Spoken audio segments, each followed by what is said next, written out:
लगते हैं। शुरू में ये प्रोटेस्ट किसी धर्म या ग्रुप के खिलाफ नहीं था, तब केवल ये असद गवर्नमेंट के खिलाफ ही था। अब असद भी एक माइनॉरिटी से बिलोंग करते हैं, तो इसलिए उन्होंने भी गवर्नमेंट में माइनॉरिटी के लोगों को ज्यादा जगह दे रखी। अब सीरिया में ज्यादा सुन्नी मुस्लिम थे, तो इसलिए अब ये लड़ाई धीरे धीरे सुन्नी वर्सेस अदर माइनॉरिटी के लोगों के साथ शुरू हो जाती है। अब ये लड़ाई इतनी ज्यादा हो जाती है कि बाकी के देश भी आग में घी डालने का काम करने लगते हैं।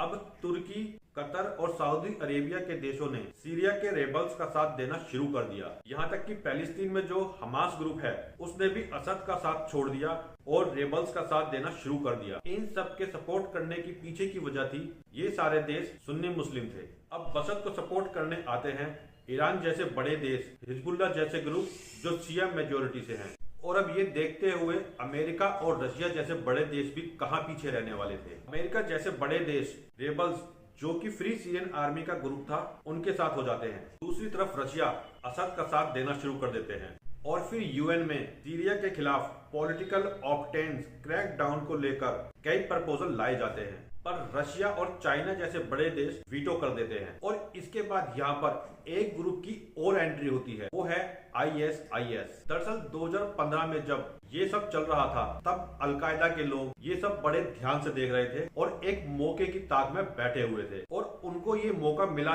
तब जब अमेरिका ने सीरियन आर्मी को हथियार देने से मना कर दिए, ये कहकर कि ये हथियार एनिमीज के हाथ लग सकते हैं। और इसी मौके का फायदा उठाकर असद सरकार ने फ्री सीरियन आर्मी और रिबेल्स के ठिकानों पर मिसाइलों से हमला करना शुरू कर दिया और उन्हें तबाह कर दिया।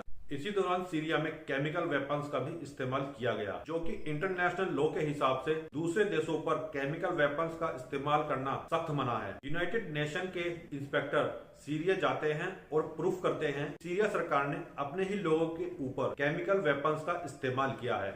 और उस समय के अमेरिकी प्रेसिडेंट कहते भी हैं कि ये एक रेड लाइन थी जिसे क्रॉस नहीं करना चाहिए था।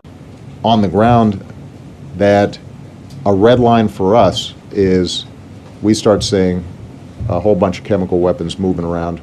जिसका सीधा सीधा मतलब है कि इस रेड लाइन को क्रॉस करने का मतलब है अमेरिका की तरफ से मिलिट्री एक्शन देखने को मिलेगा। इधर ISIS ने लगभग पूरे सीरिया पर अपना कब्जा जमा लिया था। उन्होंने ज्यादातर कल्चरल साइट को डिस्ट्रॉय कर दिया था और इनके द्वारा किए गए क्राइम इतने ज्यादा खतरनाक थे, इतने ज्यादा भयानक थे कि दुनिया के सारे देश इनके खिलाफ हो गए। तब जाकर अमेरिका सीरिया में अपनी आर्मी भेज देता है।